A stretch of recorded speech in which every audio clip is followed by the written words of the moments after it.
This episode is sponsored by Realtor.com, who wants you to take advantage of your free profile on Realtor.com.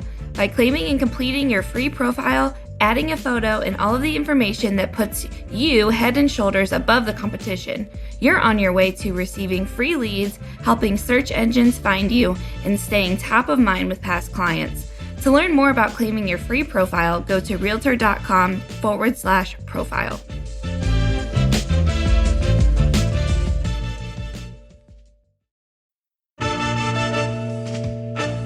Welcome to the Real View podcast, where Ohio Realtors connect you to innovators and influencers, keeping you with the real view of real estate. Whether you're a broker, agent, first-time homebuyer, industry leader, or just happen to stumble upon our podcast today, you can expect to hear tips, tools, tricks, interesting information, and so much more from the experts in Ohio's real estate game.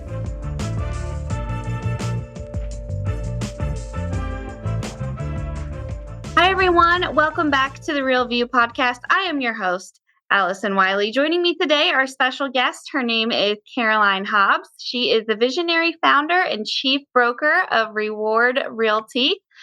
She is the visionary behind Reward Realty. She brings unparalleled commitment and tech proficiency to Silicon Valley's real estate scene. Her journey started in 2008 at Keller Williams, mastering database management. In 2013, she addressed agent system management challenges by establishing Reward Realty, an entity reflecting her passion for real estate and technology, offering an efficient, automated experience for transactions.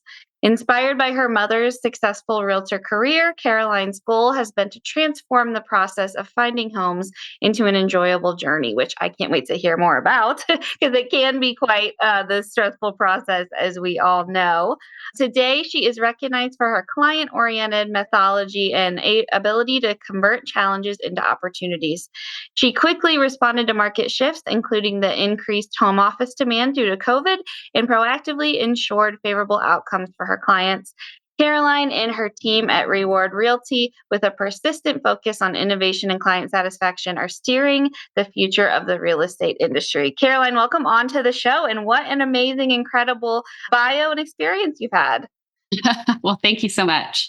Yeah, so I'm super excited to be having you on and to be talking to you today and to hear a little bit more just about your approach, kind of how you founded your company, a little bit more about you and the work you do and how we can kind of embrace your perspective as we move forward into this new chapter of real estate. But before we get started on that, I would like to hear a little bit more about you. I know I mentioned your bio and kind of what's led you to where you are today, but tell us a little bit more about you and what you do and kind of what you have going on over at Reward. Yeah, absolutely. So I've been in real estate almost 15 years now. I started while I was in college and kind of fell into it like most of us do. I started with at Keller Williams, had the #1 agent internationally recognized as my mentor. So I got a lot of really great experience. I am now a mother of 2. I have a 7.5-year-old and a 6-year-old. So I'm very familiar with the hecticness of like work-life balance and all of that. And actually, as of yesterday, after 11 years of being independent, I have taken my brokerage and we have actually joined Real under their white label program. Oh, that's amazing. Congratulations. Thank you. Yeah, big changes over here, but ultimately they seemed like a great fit with all of the innovation, collaboration throughout the nation, and are bringing a whole lot of excellent tools to my agents. No, that's very exciting, and congratulations on that. It sounds like that's going to be a great fit for you, and yeah, very cool. So I know one of the things that you're super passionate about, and so what we're going to talk about, a lot today is innovation, is this digital age, is this world of technology, and how we can utilize it in our everyday practice to become better realtors and better business people. Tell me a little bit about just your perspective on innovation and technology, why it's so important to you, why have you made that an essential part of your business, and what you think that realtors would benefit from hearing about when it comes to that. Currently, I'm a big FUB user. We use FUB and open to close in our businesses just to transact, systematize things, and make sure that we're hitting all the right touch points, keeping our clients informed throughout every stage of the transaction. We are also about 75% done with our own proprietary system that we're building out for realtors to use it's going to utilize AI to actually read the purchase agreement and help fill out some of these transaction-based forms to complete the transaction. So we're really excited about that. I think that in a lot of ways, realtors, we've played the social aspect of real estate and meeting clients and building our businesses really well for so long that we've become heavily dependent on a CRM that's, in a lot of times, not much better than a digital Rolodex. So our systems that we're bringing forward are actually built upon a sales and marketing platform, because I think at the heart of it, what realtors really are these days is they're marketers more than anything. And so that's our goal moving forward, is automating the systems, creating the framework to be able to run your business easily, but then also be able to promote yourself within your community and within your past clients to be able to make the most out of every opportunity. Yeah, definitely. And as we just think about, our current climate and the news coming out of NAR, what our future is going to look like with that, I think being able to sell ourselves and being able to have the technology to do that and make it easier for us and be that marketer, I think, that role in our job is going to become more important than ever as we go through the changes, in the next few years. That's going to be really important. So I think, you're spot on with where you're trying to go with this. And I think, you have a really good perspective and strategy, moving forward. And I love that you mentioned AI too. And I wanted to talk to you about what's your input on AI? What's its role in this industry? How should we be using it? It seems like you're definitely taking advantage of it. What's your thoughts about AI and its role in our industry? Well, I think AI is very similar to like having a VA, for example. If you don't prepare for what you're going to be giving them, then you're not going to get valuable results from what you're using. So I think I highly encourage people on all technology, AI platforms, keep exploring, be a lifelong learner with it, because these skills, they do build upon each other. And there's a lot of tools out there that can really help expedite your back-end workload. It's just a matter of figuring out how to implement it in your business. And I think, I say that it's just a matter of, but to be honest, I think that that's probably the number one struggle for a lot of agents, is understanding how to implement these tools into our business and where they fit. And is this just another step that I have to go and do and another program I need to buy, and kind of differentiating, what our true needs are from what the shiny objects are. No, that's a really great way to put that. Like, to figure out like, hey, how can this actually help me in some of what I do? And versus like, oh my gosh, this is so cool. There's so many new and amazing things. Like, how do I even, I should just start using everything and making everything work for me. Yeah, but that's kind of like saying that you're going to start going to the gym 7 days a week and you're going to eat healthy and you're going to stop drinking and you're going to do all these things all at the same time, It's similar kind of mind. Yeah, absolutely. And it's like so exciting. It's so new. It can be like overwhelming a little bit, but I think taking some time to realize that like, hey, this is going to be around forever. It's not going away. But like you said, it's a matter of time before, everyone's using it, but take time with it and, figure out in your everyday business and in your everyday life how you can utilize it the best. I think that's a great perspective and a great way to do that. And I think, the reading aspect and so like what you're mentioning in some of your stuff, like the way to, incorporate that, reading purchase agreements and things like that, that's a great way to start using that AI. Yeah, I mean, that's kind of one of the things that we're building into the backbone of the system that we are building, is taking a lot of these like agent goals, like, for example, like monthly or holiday drop by items, or, coordinating events and things like that. And so we're building those workflows in to the holiday where you can say, yes, I'm going to do it. No, I'm not going to do it. But if you decide to do it, it gives you the planning outline for it. So that way you hit your target dates and everything. And it's not, the week before Thanksgiving and you're rushing to Costco to see how many pumpkin pies you can buy. I think we've all done that. No, definitely. And let me tell you what, you do not want to be at Costco the day before Thanksgiving. I think I went like the day or two before and it was, yeah, no. A circus, right? Yes. Yeah. What are some other ways that you see AI playing a role or that, agents can kind of start familiarizing themselves with it? Something I'm personally exploring right now is AI in the marketing sense. There's some really cool products out there that allow you to do A/B testing and whatnot on different ads to predict how successful those ads will be, as far as like pay per click and keywords and things like that. So I'm really interested in that. I'm also really interested in segmenting my clients. So the way our new system works is people are segmented down significantly further than just buyer and seller. And based upon the group that they fall into, they're retargeted with different messages.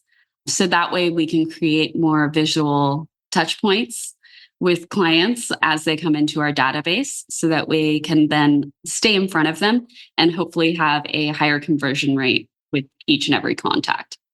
Yeah, no, that's really smart. That's another really great utilization of it, a really great way to get the most from it being able to help in your everyday practices. So I think that's really great.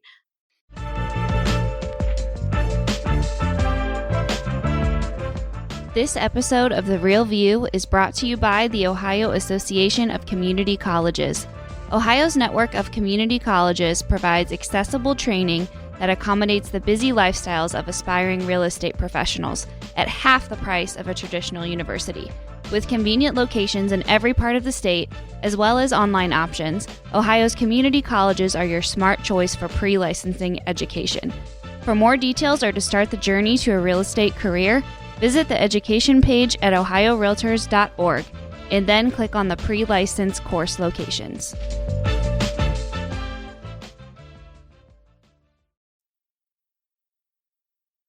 Is there any other, aside from AI, and that is such a hot button topic and something that everyone's been hearing about, lately, but are there any other trends or digital tips or tricks that you're kind of seeing come out separate from AI, or what else are you seeing from the digital realm that you're taking advantage of or you're looking into? I'll bring up something that I heard last week. It was with Jimmy Mackin from Curator, Tom Ferry. I think Jason Pantano was on the call. They were all talking about websites, and they were talking about it with the founder of Real Scout. And there was a debate over the usefulness of IDX on an agent website. And since listening to their conversation, my brain has just kind of absorbed it and digressed it and kind of pulled it apart in different ways. And I think there was a lot of really great points to the fact that like IDX is a very generic, plain Jane thing. It's not really, realtors bring a whole lot of value to the transaction, but being able to look up properties online is not really one of them. People are hiring us because we set ourselves apart from the competition. And they're attracted to us by whatever special sauce it is that we have. So the way I'm kind of thinking of it in my head is really your website, whether you're a team leader or an individual agent, really needs to be a lot more of like a profile or a digital resume of sorts, showing exactly who you are, what your core values are, why somebody would want to work with you. Because again, setting up a search alert through your website before they've even connected with you is really not your highest and best talents. And I think by making that such a center focus, how many realtor websites do you log on to and all you see is a search bar? Yep. And it's not a very good call to action. You could literally just type in real estate and hit the links and have the same exact call to action. So I think really, reframing our thought process on our value proposition, especially with the NAR settlement and tracking all of the activities that you're doing, the amount of time it takes you to do these activities. I think these are going to be more of differentiating factors when it comes to agents, when it comes to commissions that people are willing to pay for the services that they're receiving. So I think really leaning into that and leaning into your client experience and customer service is going to be key for surviving this new wave of changes in our industry. Yeah, I think you're totally spot on with the website and how we should be approaching that and what types of stuff we should be putting out there for the public to know. And you're so right. Anyone can go online and search for a house. You know what I mean? That's not anything new. Is that the reason that they're hiring a realtor? Maybe, maybe not. I think most people who are going to be entering the housing market are going to be well educated on the homes. You might be able to bring them different homes that they're not seeing online, but the majority I think can Google and see what's out there on the active market. And but what I think is going to be so important is how we can help them from seeing a home on the internet to actually walking in and owning it themselves. And I think focusing on that process and really explaining that, it's like, we know you can go find a house and we know you can get started on a home search on your own. But like, here's why you need me to help beyond your home search. I think that's going to be really critical and really crucial moving forward. And another thing that you mentioned is that client relationship, putting our clients first, really making that relationship strong. And that's something, you mentioned, and I mentioned as we went through your bio, is just making this process enjoyable for them and not as stressful as an experience as we know buying and selling a home can be. Tell us a little bit about some strategies or some ways that you provide that for your clients and kind of the approach that you've taken with that. Some of the tools that we use, we of course have buyer and seller books that we give out at the first client meeting. Also utilize note presentations to break down the buying and selling process for our clients. It's something that we can send out before the first showing, which outlines the buyer agent relationship. We've added an area in there for the buyer broker agreement, so we can go ahead and get that signed up front as well prior to the showing. And we also do a lot of prep around disclosures, the purchase contract. We like to give that to our clients ahead of time so they have time to review it. I'm in the San Francisco Bay Area, so we have a very highly educated populace of engineers and whatnot. So a lot of the times they have a brief kind of idea as to what the process is. So where we can really bring value is helping them understand the risks, the pros, the cons, and the opportunity costs between properties as well. That's great. Yeah. And that's true. Like even just the intricacies of a home, here's what I would be concerned about. And I had a realtor who told me one time, my clients always knew if I was talking a lot that it wasn't a good home I should buy. Or if I, was silent and didn't point out anything, wrong with the home, then this was a good option for me. So like stuff like that, I think we do this for a living. Whereas yes, our clients are educated. They are, equipped with more tools. You can find so much out on the internet. They're not living this world every day and they're not in homes every day. They're not seeing, what we're seeing and picking out into the untrained eye, they may not realize that. I think one of our most important jobs as agents is setting expectations, giving people a clear expectation as to, yeah, right after offer is accepted, when you're trying to lock in the rate and everything, it's going to be stressful. But after the first week and after the appraisal is ordered, things are going to simmer down and it's not going to be quite as stressful throughout the rest of the transaction. But like just letting them know so that they don't suddenly find themselves going through every piece of paper that they've saved over the last 5 years, helping frame that ahead of time really helps them prepare emotionally, I think, for the process and not feel like they did something wrong or there was something they could have done to prevent the hecticness.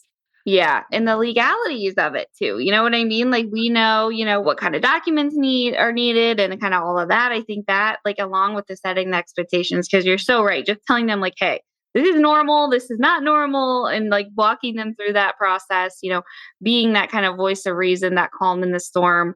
And then, making sure that they're set financially and legally, because this is a lot of times, the biggest purchase that someone's going to make. And you want to make sure you're covered on all of your bases. And I think having that person there to help you with that and eliminate that risk is so important.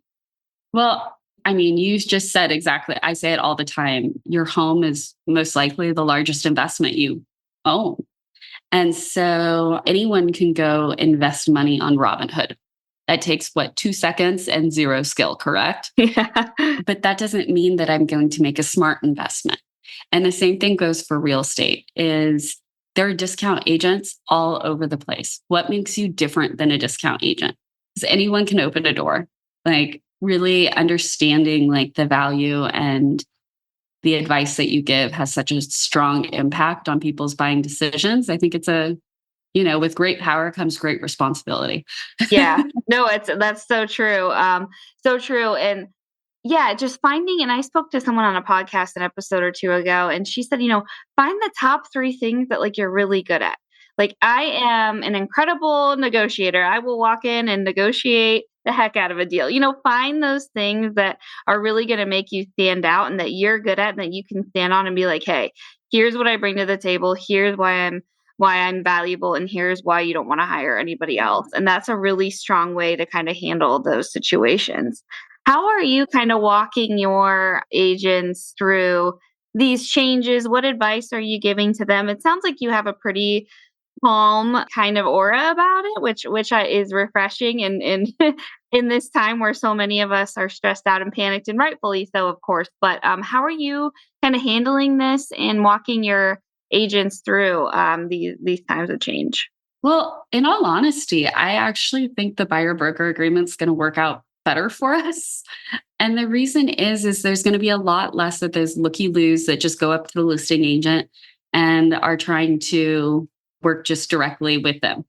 There's going to be a lot more of established relationships. And I think understanding how to fill out the form appropriately is going to be really key. We're also really big on scripting in our office. So one of the things I always advise people to do with the purchase agreement, also with any disclosure, is read the page, write a couple sentences as a summary, highlight any important areas, and then practice it over and over again until it becomes second nature and you know what you're going to say, because it's with that ease in the cadence of your speech and everything like that, that people hear your confidence and they're able to build trust upon that.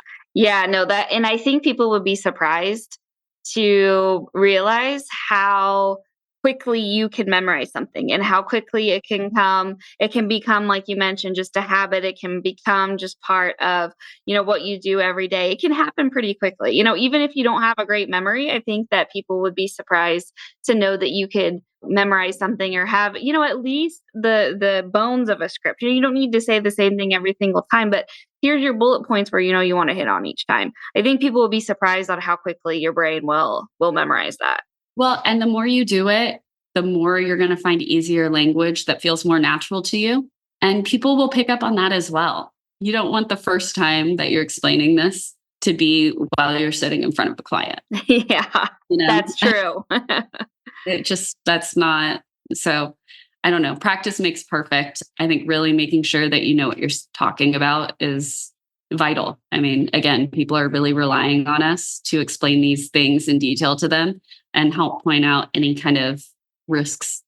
Yeah. And just, being prepared. And I think too, like tailoring it to every client you're working with too. Like if every client is so different. If what one is looking for, make sure, you're nailing on that and scripting too. And, having practices with your family, having practices with friends, having practices with your office, other realtors. It's a great way to build up that confidence because, you mentioned that too. And I think that's such a strong skill and such an important factor when people think about who they're hiring and who they want to walk through this process with. That confidence is just going to be huge. And if you feel prepared and if you feel, like you're comfortable going into this situation, that's only going to make your confidence stand out more. Agreed. Yeah. Well, Caroline, any last other tips or anything that you would want to share with our listeners before we wrap up here today? Yeah, if you're interested learning more about the system that we're building, it's called onrecord.ai. We have a landing page up where you can sign up for the interest list on there. Just go ahead and stick your information in. We should have a demo being released in the upcoming months, and we will be giving 30 to 60 day free trials to everyone. So nice. Yeah. Sign up and check out the free trial. And, as we mentioned earlier, and like you said, it's only a matter of when. I think now's the time to embrace it. If we can do anything to make our jobs a little bit easier in the chaos of what, is happening right now, I think that's something that deserves looking into. So definitely check it out. thanks so much for having me. Yeah. And to all of our listeners, thank you guys so much for tuning in. We'll be back with you next week. Thanks. Thank you for listening to The Real View. That wraps up today's episode. You can keep up with the latest on the podcast at ohiorealtors.org/therealview and on Apple or Google Podcasts, Spotify, or wherever you listen. Have questions, comments, or suggestions? We want to hear from you. Email us at podcast@ohiorealtors.org. We'll see you next time.